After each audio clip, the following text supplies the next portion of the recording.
seizures are defined as synchronous firing in the awake brain. That can happen at night, okay, but it's not supposed to happen in an awake adult. Synchronous firing, what does that really mean? It's not useful for you, the student.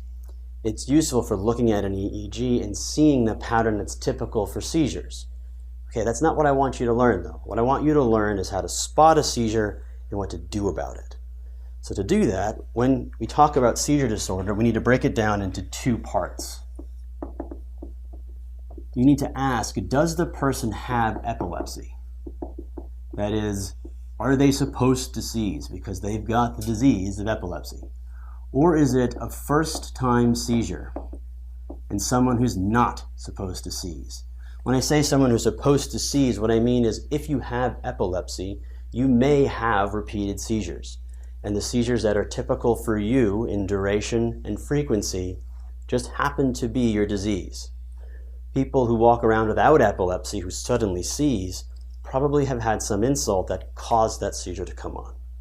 You treat these people very differently. In epilepsy, what you want to do is try to decide what type of seizure is it. And you categorize it as general versus partial. General involves the entire body, partial involves only a single part. You also want to ask, is it complex or is it simple? Complex means loss of consciousness, simple means no loss of consciousness.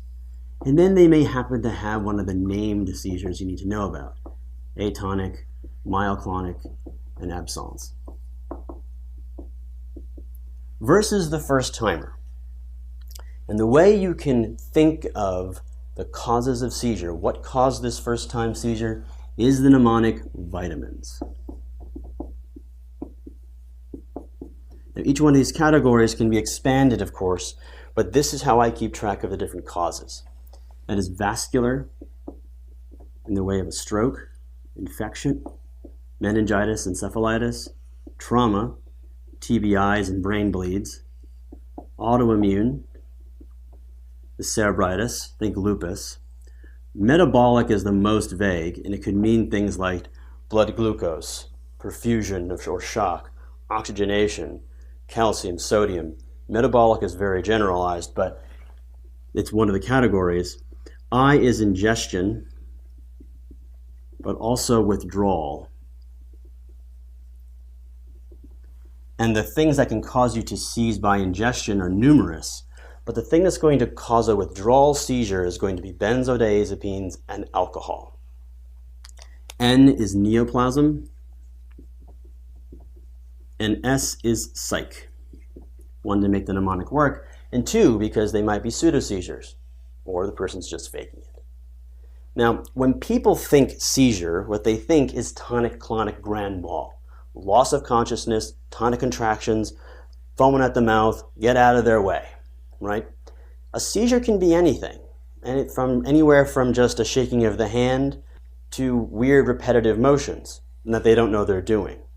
Specifically, in my training, I actually saw a woman who was admitted to a psychiatric ward because of hallucinations. She would see spiders all over the ground, jump on the bed, and try to stamp them out. She was put on atypical antipsychotics, which decreased the seizure threshold and caused more hallucinations. It wasn't until the neurologist came in and put her on 24-hour video monitoring with EEG monitoring that he realized it wasn't hallucinations, it was a seizure. So a seizure can be anything, is not useful as you begin to study. So what you should think about when you see seizure, what you should picture is that grand mal tonic-clonic activity, loss of consciousness, limb jerking, knowing that there's far more complexities to seizure. So when someone has a loss of consciousness, you might want to think about syncope and seizure. And typically what you get taught is that if there's a loss of consciousness with limb jerking and bowel and bladder incontinence,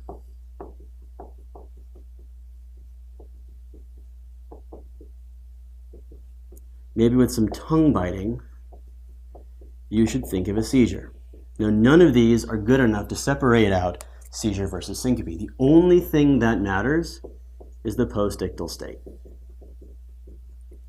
If the person passes out And when they come to, it takes them a while to come around. They're groggy, they're awake, and they slowly come back to baseline. That's postictal. If they hit the ground, wake up, and be like, what happened? That's probably a syncope. It's the postictal state that matters the most. So if you've identified someone as having a seizure, either because you saw it happen or you asked about the history, what you need to consider is, do they have a history of epilepsy? Because if the answer is yes, then they've got epilepsy. And first, you have to ask this person, well, why are you presenting if you know you've got a seizure disorder? Because people with epilepsy seize. Their frequency and severity is their disease. So a lot of times people have seizures but don't seek medical attention. The reason being they don't last very long and they come out of it. These patients who have epilepsy need to be coached not to do things like take baths by themselves. They shouldn't drive. Any instance where a sudden loss of consciousness could be harmful or fatal, they need to be coached not to do. But when someone's seizures get worse, that is, they occur more frequently, or they last longer, or they're different, they might present to you.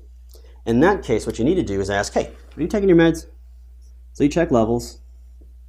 And then if they are indeed having worsening symptoms, you can increase the drug that they're already on. You can add a drug or change to a different one. And that's really the only decision making you have to make, except consider vitamins. We just said vitamins was for the first timer. What's up with that? The thing is that someone who has seizure disorder, epilepsy, might become more predisposed to seizures if they develop any of the vitamins. So before you just go changing their medications, look for a reason why they might have had a worsening. Specifically, the person who has seizure disorder who comes in with a urinary tract infection may have more seizures because of the urinary tract infection. You don't have to treat the epilepsy any different. You just treat the urinary tract infection and the seizures go away. So when they have epilepsy, consider just changing and tweaking their medications, but make sure you rule out vitamins. On the other hand, if they have no history of epilepsy, this is a first-time new seizure. And this is important because everyone's allowed to have one seizure. Generally, you don't have to treat a seizure if it only happens one time, especially if you identified the cause on vitamins, you treated the vitamins, they don't need any long-term epilepsy treatment. Specifically, the recommendation is if you have a normal MRI and a normal EEG, you do not need any drugs for epilepsy.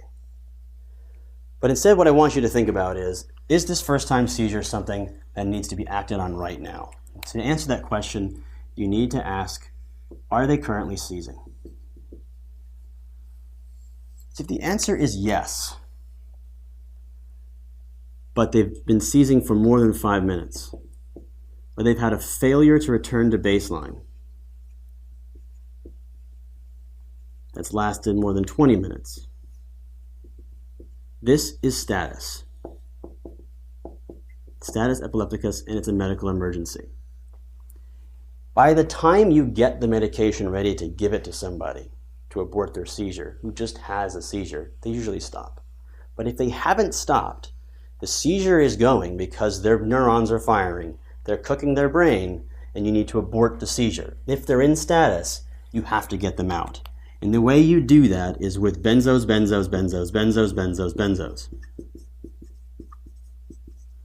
You give lorazepam a lot. And you may put them into a coma. That's okay. You're stopping their seizure. Benzo. If that doesn't work, what you use is first fosphenytoin, IV. If that doesn't work, at this point they'll be intubated, and you'll use midazolam and propofol. If that doesn't work, phenobarbital will. You will put them into a drug-induced coma. At least their seizures have stopped, and it gives you a chance to figure some stuff out. If they weren't currently seizing, or you fix their status, now is the time where you have to figure out what the hell happened. And you do that with an EEG to make sure that they were indeed seizing. The EEG, by the way, is not very useful after a seizure. It's only useful to tell you they are seizing. There's some abnormalities on an EEG for someone who has epilepsy, but the EEG is really useful during the seizure. Some sort of brain imaging you'll have to get, and a CT scan is usually what's obtained, though technically the MRI is best. And you work up vitamins. If you find something on vitamins, you fix it. But if this first-time seizure was now a product of something that might predispose them for seizures in the future, they need to be put on anti-epileptic drugs. We're going to go over a few diseases where you have to know the disease and the drug that goes with it. For the most part, things that are considered broad spectrum and are good for everybody: valproate, lamotrigine, and levetiracetam. This is Keppra. Most people don't call it levetiracetam. It's hard to say. It has the lowest side effect profile. Valproic acid is probably the better choice on the test because it's cheaper. But you really should not be asked to choose between these three for generalized seizure disorder. Instead, what you'll have to pick a specific drug is for the specific type of seizure. And the ones we're going to talk about are atonic, myoclonic, absence, and trigeminal neuralgia, a seizure of the trigeminal nerve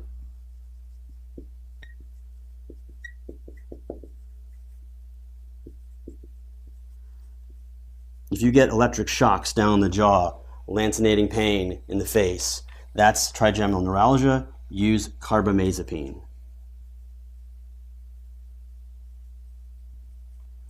Absence seizures are going to occur in kids.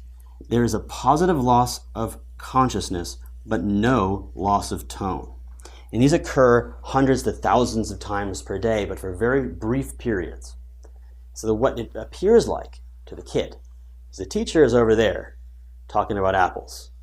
And then all of a sudden she's over there talking about cats. And all of a sudden she's in his face, yelling at him because he's not paying attention. To him, he doesn't realize he's lost consciousness. He just knows, my day is broken up, I have no idea what's going on. So he looks like he's disruptive. It looks like he's not paying attention. It looks like he's got ADHD. And I've been saying he because most ADHD questions are going to be about boys. So if you see an ADHD question in Ped Psych, and it's a boy, consider for a minute that this might be absence seizures. Absence seizures respond very well to ethosuximide. And kids usually outgrow them. Myoclonic, there's no loss of consciousness, but there's positive, unnecessary, useless tone. Atonic, there's no loss of consciousness, but there's a loss of tone. These are the kids that need to walk around wearing football helmets because they just suddenly lose tone and fall.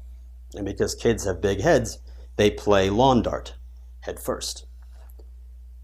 The kid's awake for the whole thing, he just can't stop himself from doing it. So the football helmet, loss of tone, no loss of consciousness, atonic, myoclonic, no loss of consciousness, but some jerking.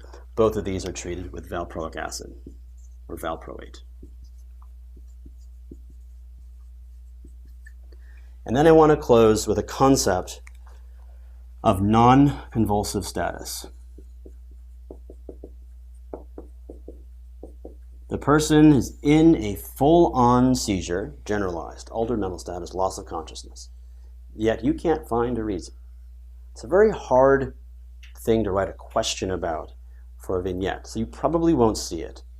But it might happen to you that you're taking care of a person and you have no idea why they're altered. They're in the unit, they're intubated, they're not getting better. You can't find anything. Get an EEG. Their brain is cooking the whole time they're sitting there, and you don't even know they're seizing.